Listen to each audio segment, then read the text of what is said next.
We start this evening's commentary in the Mavericks kitchen. And the menu is soup. Been saying it for weeks and months. Soup Jamaica, soup Reggae Boyz. From the moment we drop into this final round qualifying group, we have said soup. We had a little hiccup against Curaçao.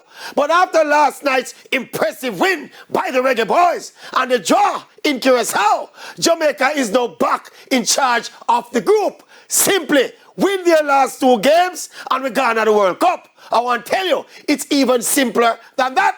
All Jamaica needs to do is to beat the number 84 ranked Curaçao in that final game at the office and we qualify for the World Cup, no matter what happens in any other game.